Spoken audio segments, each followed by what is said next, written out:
The space around the dying star was cold and empty. Nothing moved in the darkness, except for tiny bits of metal and rock floating slowly through the void. This was the edge of known space, where no civilized species dared to travel. Commander.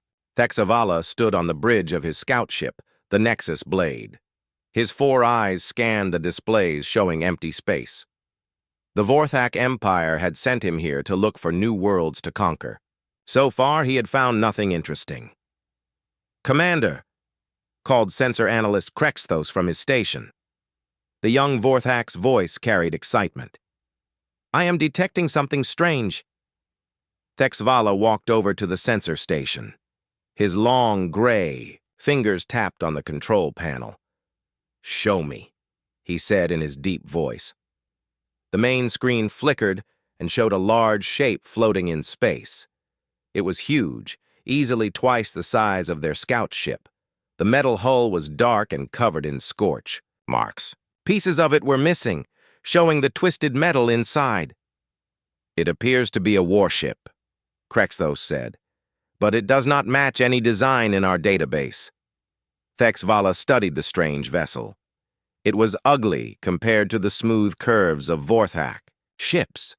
This one was all sharp angles and thick armor plates. It looked like someone had built it for war and nothing else. "Are there any life signs?" Thexvala asked. Krexthos worked at his controls. His face showed confusion. "Yes, Commander. But the readings are strange." "Strange how?" "The biosignatures do not match any known species. Some appear to be dead, but others show impossible vital signs. Heart rates that should kill them. Stress hormones at levels that would destroy most beings." Thexavala's eyes narrowed. In his 20 years of service to the Empire, he had seen many alien species. All of them followed the same basic rules of biology. When they were hurt badly enough, they died. When they were scared enough, they ran away. "Perhaps our sensors are broken," he said. "I have run full diagnostics 3 times, Krexthos replied. "All systems are working perfectly." The commander moved closer to the screen. The alien ship drifted slowly, but he could see lights flickering inside it. Something was still alive in there. "Commander," called his weapons officer, "should we destroy it?" Thexvala considered this. The Vorthak Empire's orders were clear.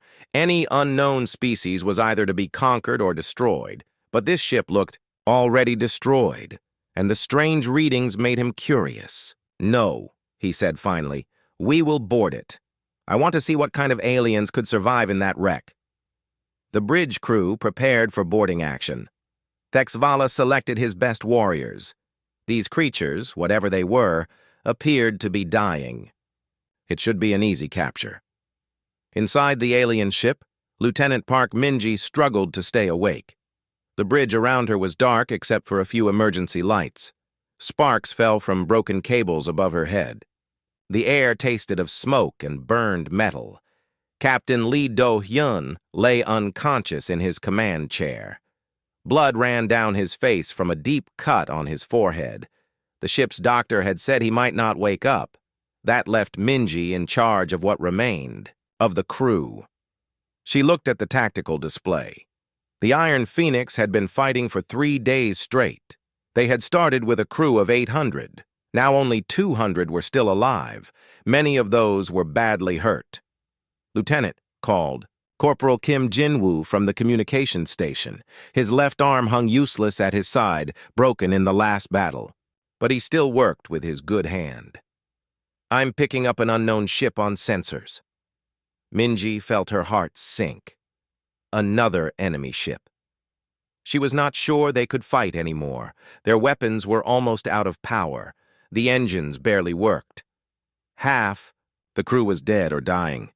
"What type of ship?" she asked. "Unknown design," Jinwoo replied. "It's smaller than us, but it looks undamaged." Minji made a quick decision. "Send a message. Tell them we are a human vessel. We are not looking for a fight." "Yes, Lieutenant." She knew it probably would not work.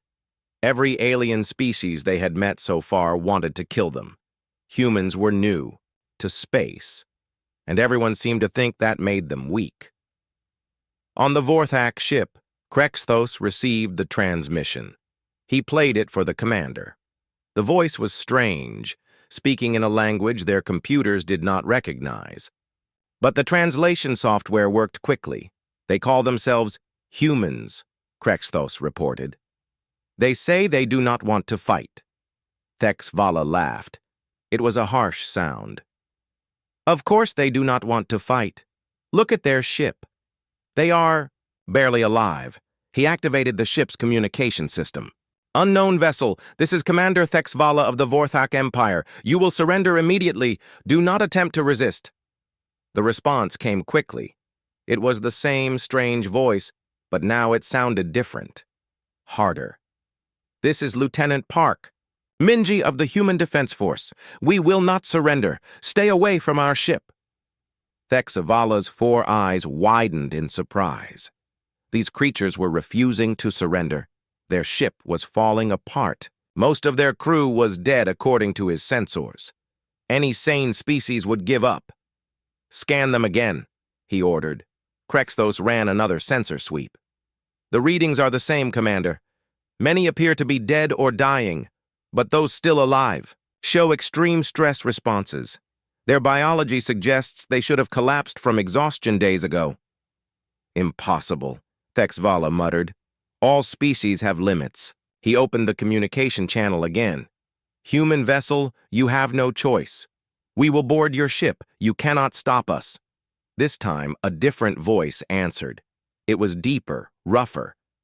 This is Captain Lee Do-hyun. I just woke up, and I don't like what I'm hearing. You want to board my ship? Come and try. Thexvala stared at the screen. According to his sensors, this Captain Do-hyun had been unconscious with severe head trauma. He should still be dying. Instead, he sounded ready to fight. Prepare boarding. Pods, the commander ordered. These humans are clearly not thinking clearly. We will show them the power of the Vorthak Empire. As his crew prepared for boarding action, Thexvala felt confident. These humans might be stubborn, but they were weak and wounded. This would be over quickly. Inside the human ship, Captain Do-hyun pulled himself out of his command chair. The world spun around him, but he forced himself to stand. Lieutenant Minji looked relieved to see him awake. Status report, he said, his voice steady despite the pain in his head. We've got an alien ship preparing to board us, sir. Unknown species. They call themselves the Vorthak Empire. Do-hyun nodded slowly. Weapons? Main guns are offline. We have small arms and maybe 10 Marines still able to fight. That will have to do. He activated the ship's internal communication system. All hands, this is the captain. We have hostiles preparing to board. You know what to do. Throughout the damaged ship, the surviving humans prepared for battle. They were tired, hurt, and outnumbered, but they were not beaten, not yet. The boarding pods hit the Iron Phoenix with loud metal crashes. Sparks flew as the alien cutting tools began slicing through the hull. Inside the ship, the humans could hear the high-pitched whine of energy weapons melting through their armor. Corporal Kim Jin-woo crouched behind a pile of broken metal in the cargo bay. His broken arm was tied to his chest with strips of cloth, but his good hand held a rifle steady. Around him, 9 other Marines waited in the shadows.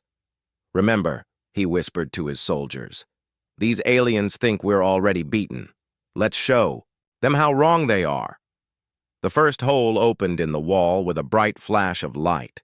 Alien soldiers poured through, their gray skin gleaming under the emergency lights. They moved carefully, expecting to find dead or dying humans. Instead, they found bullets. Jin-woo and his Marines opened fire from their hidden positions. The aliens had good armor, but human weapons were designed to punch through anything. 3 of the invaders fell immediately. The Vorthak soldiers scrambled for cover, confused. Their sensors had told them most of the humans were dead or dying, but these humans fought like they were fresh and ready for battle. Impossible, muttered the Vorthak squad leader into his communicator. These humans should be unconscious from blood loss and exhaustion. On the bridge of the Nexus Blade, Commander Thexvala listened to the battle reports with growing confusion. His boarding party had expected to find a few weak survivors. Instead, they were fighting trained soldiers, who refused to give ground. "Sir," called Krexthos from his sensor station, "I'm detecting movement throughout the human ship. They're not staying in one place. They're using tactics." Thexvala studied the tactical display. The humans were moving through their damaged ship like they knew every inch of it. They would attack his soldiers, then disappear into maintenance tunnels and air vents. When his troops followed, they found traps and ambushes. "How many humans are still fighting?" he asked. "At least 50, sir. But that's impossible. Our scans showed most of their crew was dead or dying." Inside the Iron Phoenix, Dr. Yoon Hana worked frantically in the medical bay. The room was dark except for a few battery-powered lights. Medical supplies were scattered across the floor from the ship's violent movements during battle. She was trying to save Ensign Ko Minsu, who had been shot in the chest during the first alien attack. By all medical knowledge, he should be dead. The wound had punctured his lung and damaged major blood vessels. But somehow, he was still conscious and trying to sit up. "Stay down," Hana ordered, pushing him back onto the medical table. "Doctor," Minsu said through gritted teeth, "I can still fight. You have a hole in your chest. So do half the crew. Give me something for the pain, and let me go." Hana stared at him. In her 10 years as a military doctor, she had never seen anything like this. Humans were not supposed to be able to function with these kinds of injuries, but somehow they did. She gave him a painkiller injection and watched as he got up from the table. He picked up a rifle with steady hands and walked toward the door. "Where are you going?" she asked. "To help defend the ship," he said simply, as if it was the most natural thing in the world. In the engine room, Chief Engineer Cho Sunho was doing something that should have killed him. The main power coupling had been damaged in battle, and electricity was arcing wildly through the air. Any normal person would have stayed far away. Instead, Sunho grabbed the live power cable with his bare hands. His body shook as thousands of volts ran through him, but he held on. His assistant, Petty Officer Lee Hyejin, watched in horror. "Chief, let go! You'll die!" "Not yet," Sunho gasped through clenched teeth. "The ship needs power."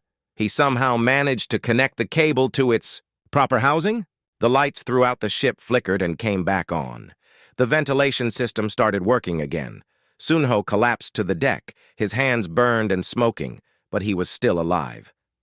"Get me back up," he ordered Hyejin. "The engines need work." "Sir, you need medical attention. The ship comes first. Help me up." Meanwhile, the Vorthak boarding party was learning that fighting humans was unlike fighting any other species. When a Vorthak soldier was wounded, he would retreat to receive medical care. When a human was wounded, he seemed to get more dangerous. Private Nayunji had been shot twice in the first exchange of fire. The bullets had hit her in the shoulder and leg. She should have been out of the fight. Instead, she used her wounds to her advantage. She let the aliens see her stumble and fall behind a cargo container. When they moved forward to finish her off, she was waiting with a grenade in her hand. The explosion killed 3 more Vorthak soldiers. Yunji dragged herself to a new position, leaving a trail of blood behind her. But her rifle never wavered, and her aim stayed true. The Vorthak squad leader contacted his ship. "Commander, we need reinforcements. These humans, they don't fight like any species we've encountered." "Explain," Thexvala ordered. "They don't retreat when wounded. They don't surrender when outnumbered. We've killed several of them, but they kept fighting until they were actually dead. Some fought even after that. That's impossible. Sir, I'm watching it happen. One of them was shot in the head. He stayed conscious long enough to kill 2 of my soldiers before he died." On the human bridge, Captain Do-hyun listened to the battle. Reports from around his ship. His head still pounded from his injury, but his mind was clear. Lieutenant Park Minji stood beside him, coordinating the defense. "Sir," she reported, "we've lost 15 more crew members, but we've stopped there. Advance in sections 7 through 12. Good. What about the engine room?" "Chief Sunho has restored partial power. He's badly injured but refuses medical treatment." Do-Yun nodded. This was how humans fought.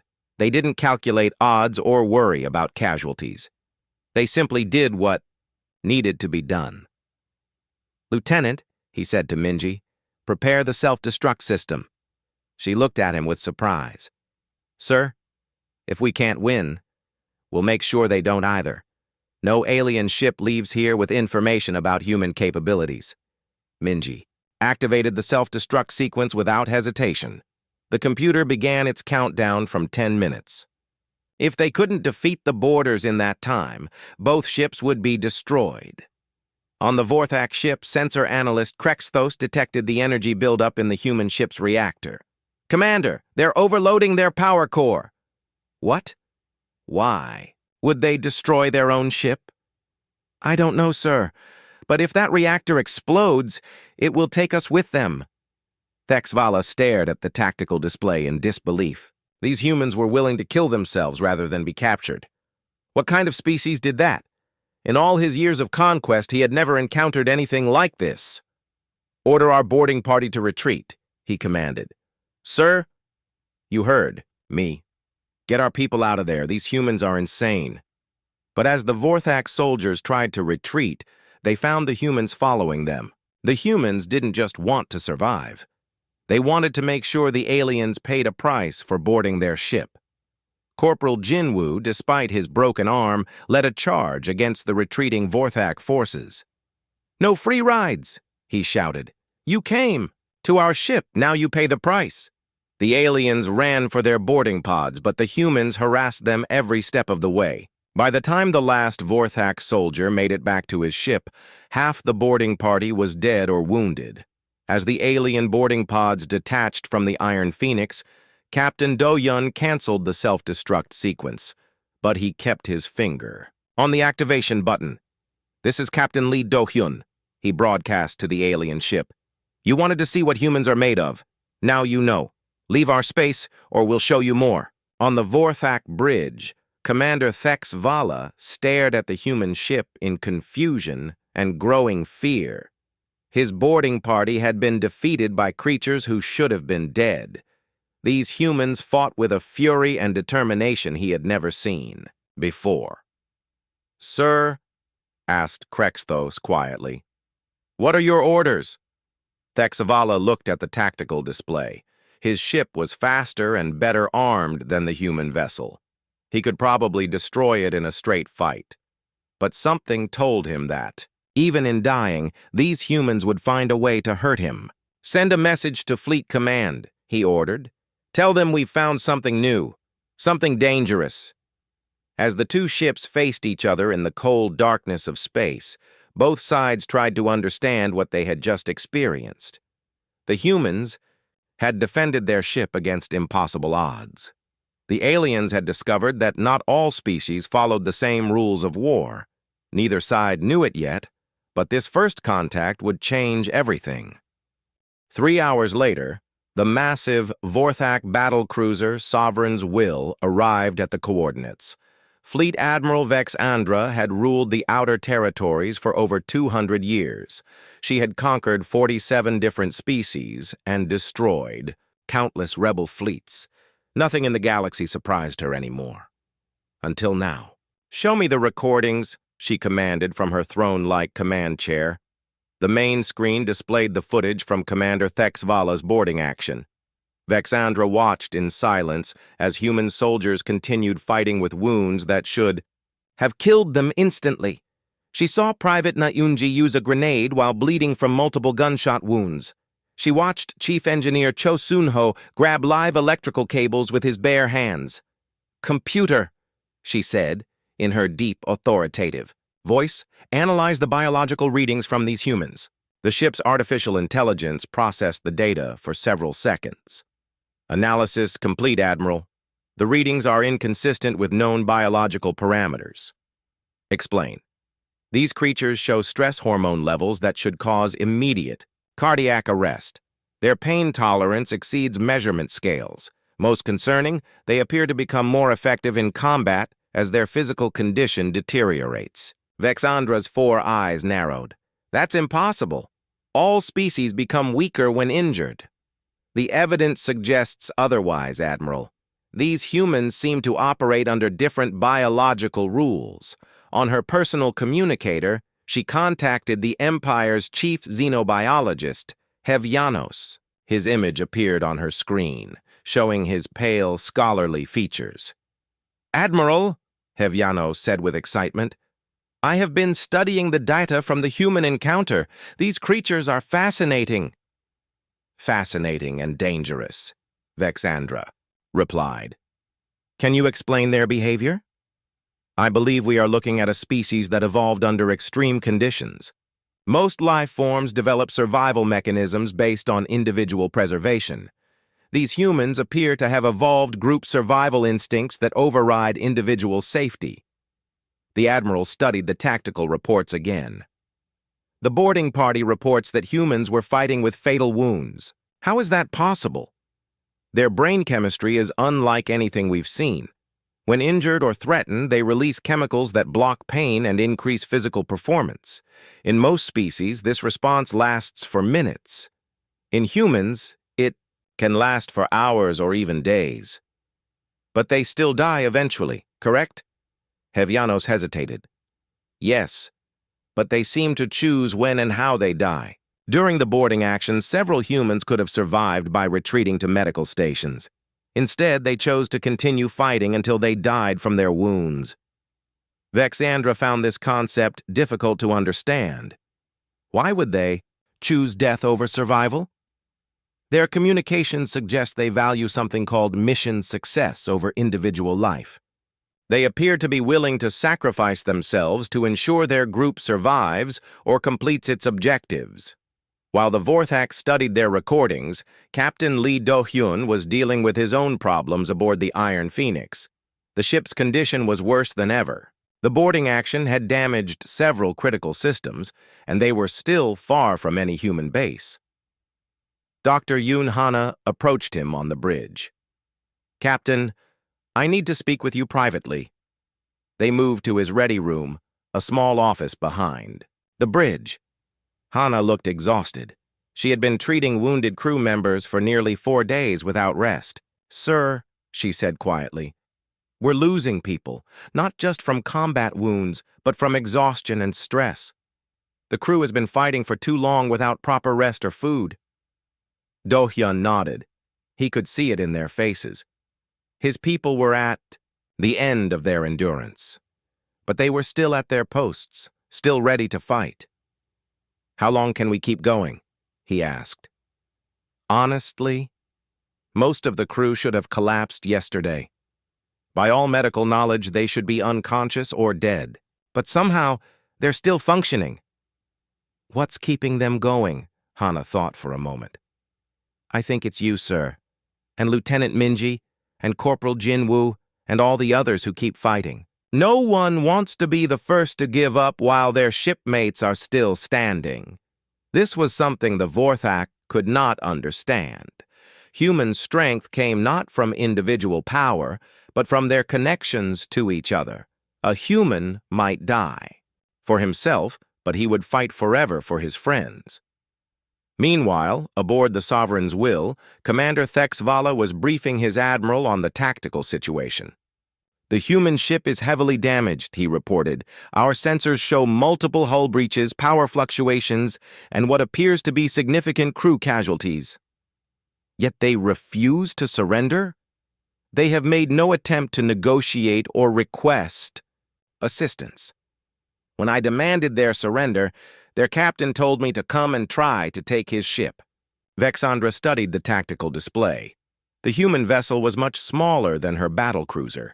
Its weapons were primitive compared to Vorthak technology. By all logical analysis, it should not be a threat. But logic seemed not to apply to humans. "Admiral," called her communications officer, "we're receiving a transmission from the human ship." Put it through.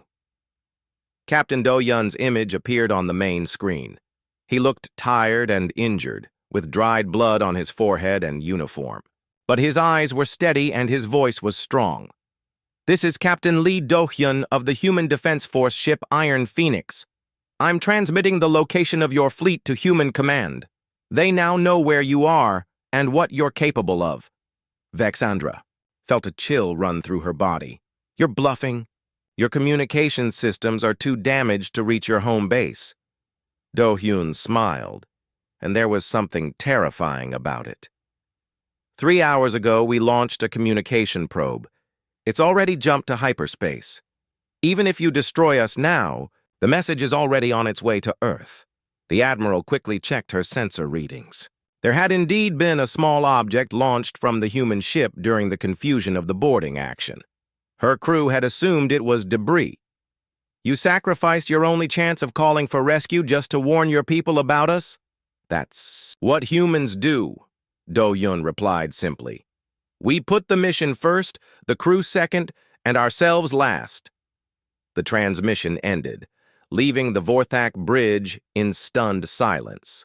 Xenobiologist Hevyanos, who had been listening to the exchange, shook, his head in amazement. Remarkable.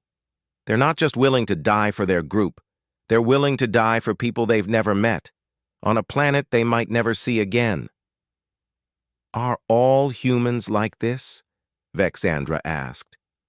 "Based on the behavioral patterns we've observed, I believe so. Their entire species appears to be built around this concept of group sacrifice." The Admiral considered this information.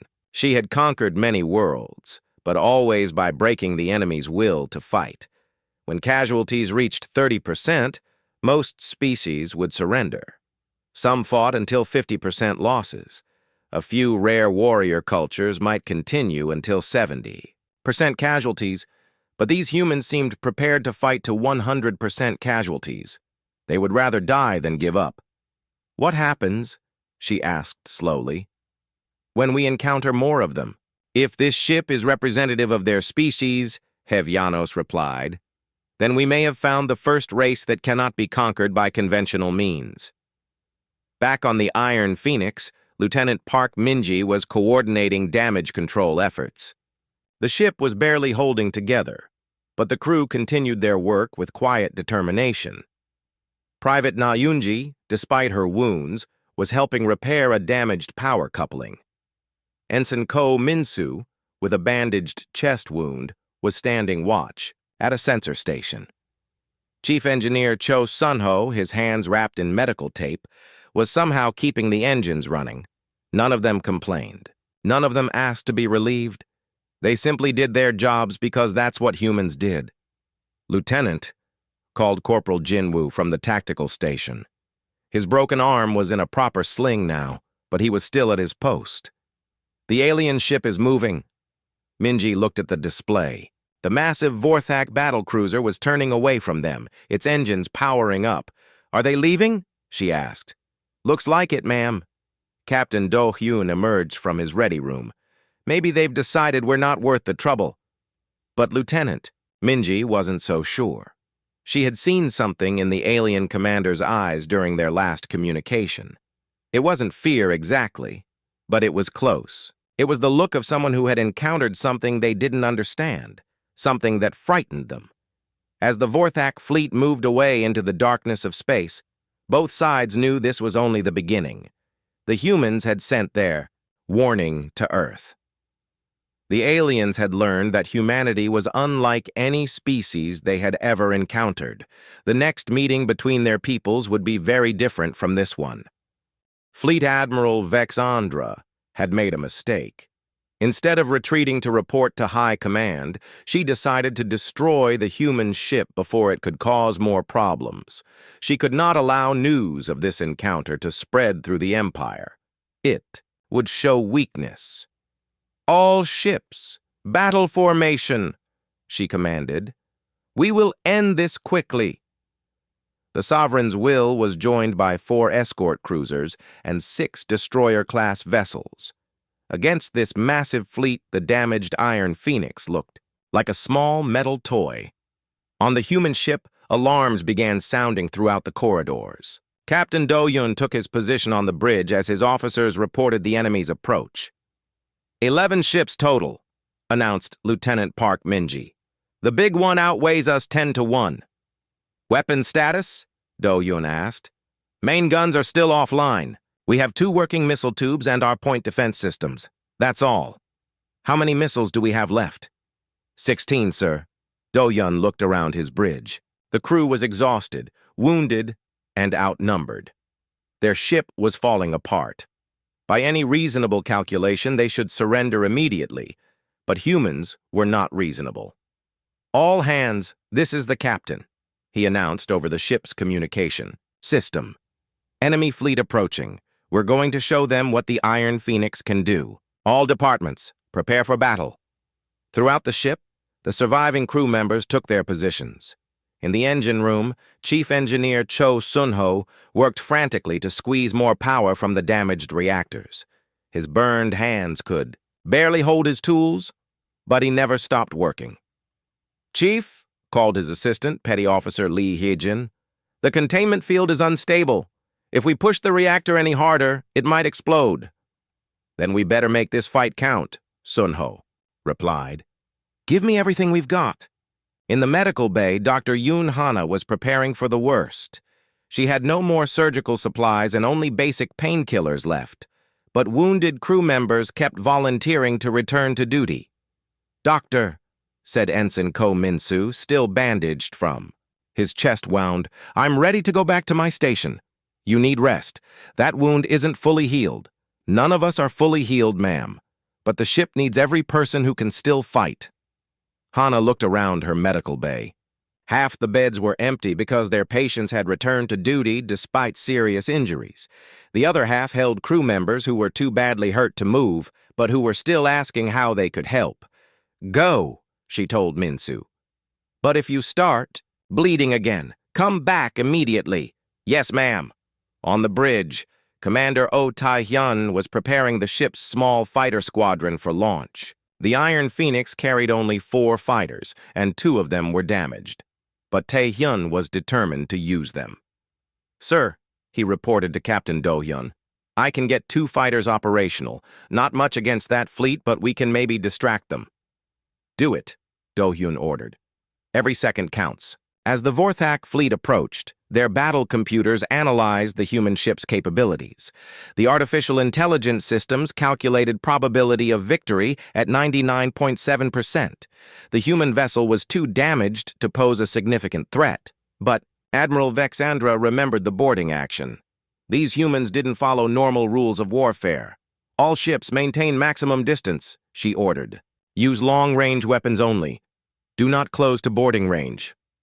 Admiral, asked her tactical officer, why are we being so careful? Their ship is barely functional. Because these humans are unpredictable, she replied. I want them destroyed, but I don't want any more surprises. The battle began with the Vorthak fleet firing their main weapons from long range. Massive energy beams lanced across space toward the Iron Phoenix. The human ship's shields flared and died almost immediately. Shields down, reported Minji. Hull damage on deck 7 through 12. But instead of trying to run or hide, Captain Do-yun ordered his ship to charge directly at the enemy fleet.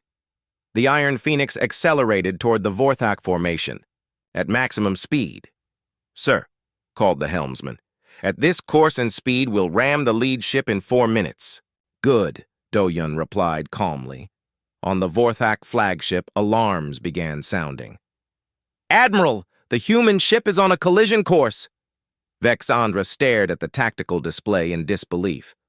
They're going to ram us? Collision in 3 minutes and 40 seconds. Evasive maneuvers. All ships, scatter formation. But the humans had planned for this. As the Vorthak ships moved to avoid the ramming attack, Commander Tae-hyun launched his 2 fighters. The small craft dove into the confused alien formation, their missiles targeting the enemy ship's engines. We can't hit their main ships, Tae-hyun reported over the radio, but we can slow them down. His fighters were destroyed within seconds by defensive fire, but their missiles found their targets. 2 Vorthak destroyers lost engine power and began drifting helplessly. At the same time, Gunner's mate Kang So-hee was doing something impossible in the Iron Phoenix's missile room. The automated loading systems had been destroyed in the first exchange of fire, so she was loading the heavy missiles by hand. Each missile weighed over 200 kilograms. Moving them should have required a team of 4 people and mechanical assistance. But So-hee was doing it alone, driven by desperation and determination. "Missile Tube 1 loaded," she reported, her voice strained from the effort. "Fire!" ordered Captain Do-yun. The missile streaked across space and struck one of the Vorthak cruisers. The alien ship's armor held, but the explosion damaged its weapon systems. But the Iron Phoenix was taking terrible damage. Without shields, the Vorthak energy weapons were tearing the human ship apart. Entire sections were venting atmosphere into space. "Hull breaches on all decks," reported the damage control officer. "We're losing structural integrity." In the engine room, the situation was desperate. The reactor containment field was failing, and radiation levels were climbing rapidly. Any sane crew would have evacuated immediately. Instead, Chief Sunho stayed at his post. "Hyejin, get out of here! Go to the safe area!" "Not without you, Chief! That's an order! Then court-martial me later!" she replied, staying at her controls. "The ship needs both of us!" Throughout the Iron Phoenix, similar scenes were playing out. Crew members with radiation sickness continued, working at their stations. Injured officers refused to leave their posts. The ship was dying around them, but they kept fighting. On the Vorthak flagship, the tactical computers were showing impossible readings. "Admiral," reported the sensor officer, "the human ship has lost 60% of its structural integrity, but its remaining weapons are still firing. How is this possible?" Vexandra was beginning to understand. "Because they're not trying to save their ship. They're trying to damage us as much as possible before they die." This was a concept her people could not fully grasp. The Vorthak fought to win and survive. Humans fought to ensure their enemies paid a price, regardless of their own survival. "Sir," called another officer, "the human ship is changing course again." On the tactical display, the Iron Phoenix was turning toward the Sovereign's will. Despite massive damage, despite fires throughout the ship, despite crew casualties approaching 80%, the human vessel was still attacking. Captain Do-hyun stood on his burning bridge, blood running down his face from new wounds. Half his crew was dead. His ship was falling apart around him, but his voice was steady as he gave his final orders. "All remaining power to engines," he commanded. "Prepare to ram." "Sir," said Lieutenant Minji, "we still have 2 missiles left." "Save them for point-blank range," Do-hyun replied. "When we get close enough, fire everything we have." The Iron Phoenix accelerated toward the Vorthak flagship, trailing debris and atmosphere. To the aliens, it looked like a dying animal making one last desperate attack. They were right, but they didn't understand what that meant. "All batteries concentrate fire on the human ship," Admiral Vexandra ordered. "Destroy it before it reaches us." The combined firepower of the Vorthak fleet struck the Iron Phoenix like a hammer. The human ship's hull cracked and twisted under the assault. Explosions tore through its corridors. But somehow, it kept coming. "Collision in 30 seconds," reported the Vorthak tactical officer. "Emergency jump to hyperspace," Vexandra ordered. "We can't, Admiral. We need time to charge the jump drives. Then brace for impact."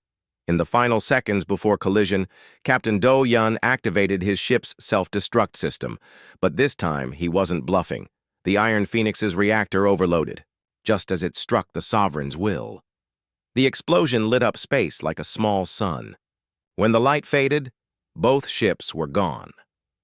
But before the Iron Phoenix died, it had transmitted one final message: the location and composition of the Vorthak fleet, the tactical analysis of their weapons and defenses.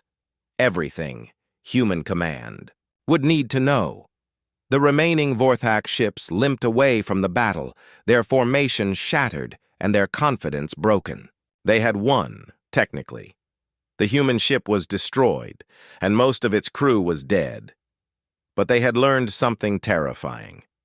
These humans would rather die than lose. They turned their own deaths into weapons against their enemies. Admiral Vexandra was dead, killed when her flagship was destroyed.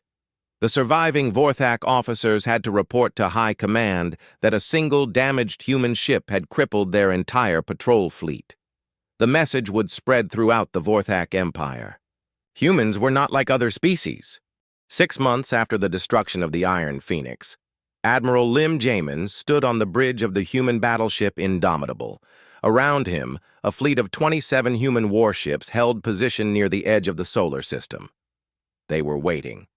The message from Captain Do Yun's ship had reached Earth 3 days after the battle. The entire Human Defense Council had listened in silence as they heard the final transmission from the Iron Phoenix. 200 brave souls had died, but they had given humanity something precious: knowledge of their enemy. Now the Vorthak were coming to Earth, but this time it would be different. "Admiral," reported his communications officer, "we're receiving a transmission from the approaching fleet. It's not what we expected." "Show me," Jamin ordered. The main screen displayed an alien figure, but this one looked different from the Vorthak warriors they had seen in the battle recordings. This alien wore elaborate robes and carried no weapons. When it spoke, its voice was calm and respectful. "I am Ambassador Kithexnar of the Vorthak Empire. I request permission to approach. Your fleet under diplomatic immunity. We wish to talk, not fight." Admiral Jamin was surprised, but he had learned not to trust aliens easily. "What guarantees do we have that this isn't a trick?" "You have our Emperor's personal word. We have come to understand that war with humanity would be costly for both our peoples." After consulting with Earth Command, Jamin agreed to the meeting, but he kept his weapons ready and his fleet in battle formation. The Vorthak diplomatic ship was allowed to approach. It was sleek and beautiful, very different from the warships that had fought the Iron Phoenix. When it docked with the human flagship, Ambassador Kethexnar came aboard with only a small group of advisors. The meeting took place in the ship's conference room. Admiral Jamin was joined by Dr. Song Yejin, a human expert in alien psychology, and several military officers. The tension in the room was thick enough to cut with a knife. "Admiral Jamin," the ambassador began, "I must first express our regret for the loss of your ship Iron Phoenix and its crew. They fought with great honor." "They died protecting humanity," Jamin replied coldly. "Why should we believe you come in peace now?" Kithexanar activated a holographic display. "Because we have learned what humanity truly is, and we understand now that a war between our peoples would destroy us both." The hologram showed the tactical analysis from the Iron Phoenix battle, casualty reports from both sides, psychological profiles of human behavior under stress. "Your ship Iron Phoenix was heavily damaged and outnumbered 10-1, the ambassador continued. "By all logic, your crew should have surrendered immediately. Instead, they fought until the very end, taking our most powerful warship with them." Dr. Song Yejin leaned forward. "You're surprised that humans don't give up easily?" "Doctor, in our 3,000 years of galactic expansion, we have encountered over 200 different species. All of them have surrender protocols. When casualties reach a certain level, they negotiate for peace to preserve what remains of their people." "And humans?" she asked. "Humans appear to have no surrender protocol at all. Your people are willing to fight, to complete extinction, rather than accept defeat." Admiral Jamin nodded grimly. "That's correct. We'd rather die free than live as slaves." The Vorthak ambassador looked genuinely puzzled. "But why?"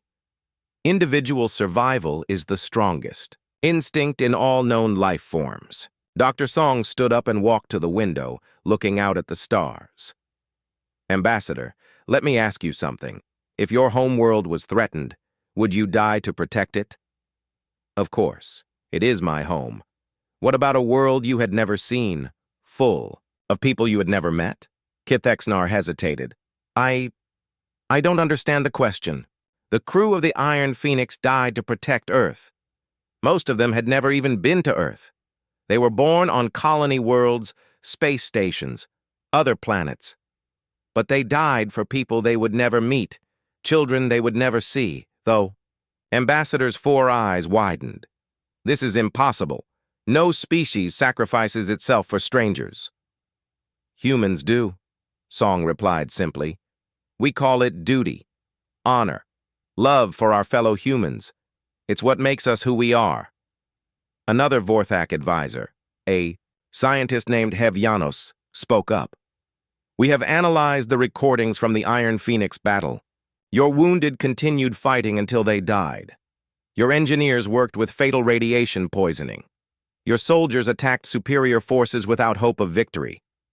And, Admiral Jamin asked, in our computer simulations we cannot find a way to defeat such an enemy.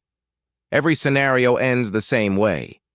Even if we destroy 90% of your ships, the remaining 10% will continue fighting.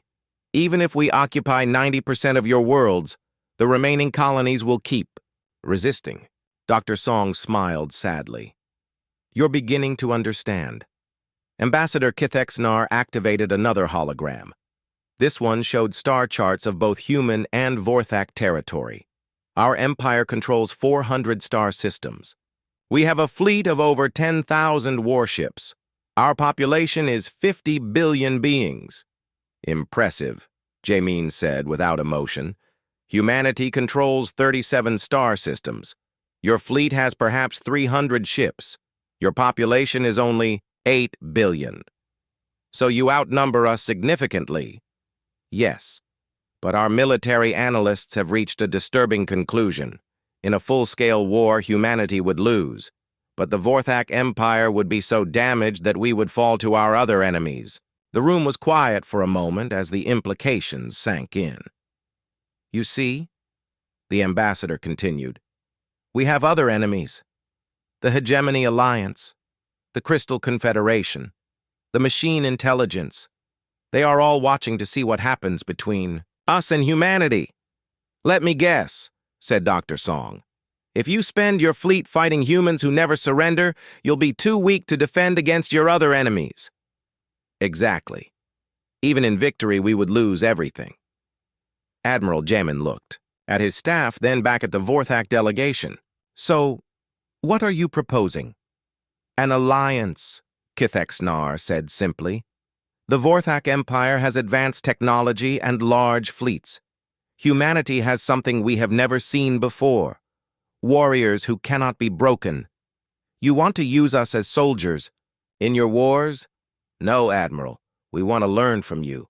We want to understand how your species developed such incredible determination. And in exchange, we offer our technology and friendship.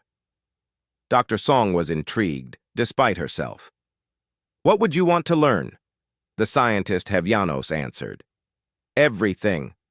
How do you train soldiers who will fight until death? How do you maintain morale in hopeless situations? How does your psychology work? These are military secrets, one of Jamin's officers protested. Not the tactics, Hevyanos clarified. The mindset, the cultural values that create such warriors. We want to understand why humans fight not just for themselves, but for others. Ambassador Kithexnar stood up from his chair. Admiral, 6 months ago we thought humanity was just another primitive species to be conquered. Now we understand. You are something entirely new in the galaxy. New how? Jamin asked. You are the first species we have met that values honor and duty over individual survival. The first people who will die for strangers without hesitation. The first warriors who become more dangerous as they become more desperate. The ambassador paused, looking directly at each human in the room. In our language, we have a new word now. Dohyun Katha. It means to fight without hope of victory, but with certainty of purpose. It is named after your captain Lee Do-hyun. Dr. Song felt tears in her eyes. You honor our dead. They taught us something we never knew existed. That some things are more important than survival. That some causes are worth any sacrifice. Admiral Jamin was quiet for a long time, thinking about the offer. Finally, he spoke.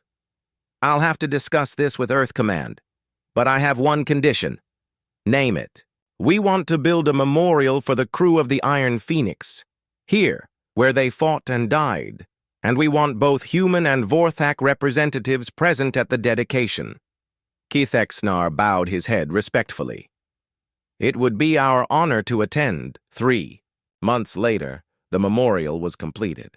It was a simple monument made of metal from both the Iron Phoenix and the Sovereign's will. 200 names were carved into its surface, one for each member of the human crew who had died in battle. At the dedication ceremony, Admiral Jamin read aloud the names of the fallen: Captain Lee Do-yun, Lieutenant Park Minji, Corporal Kim Jin-woo, Chief Engineer Cho Sun-ho, Dr. Yoon Hana. All of them, from the highest officer to the newest recruit. Ambassador Keithexnar spoke for the Vorthak Empire. These humans showed us that strength comes not from superior weapons or numbers, but from the willingness to sacrifice everything for others. They have changed how we understand warfare, honor, and courage. Dr. Song Yejin gave the final speech. The crew of the Iron Phoenix died doing their duty. They protected humanity, not by winning a battle, but by showing our enemies what we truly are. They proved that humans cannot be broken, cannot be defeated, and will never give up. As the ceremony ended, representatives from both species stood together in silence, honoring the dead who had somehow, in dying, created the foundation for peace between their peoples. The age of human expansion into the galaxy had begun, and the universe would never be the same. In the months that followed, human and Vorthak scientists worked together to understand what made humans so unique.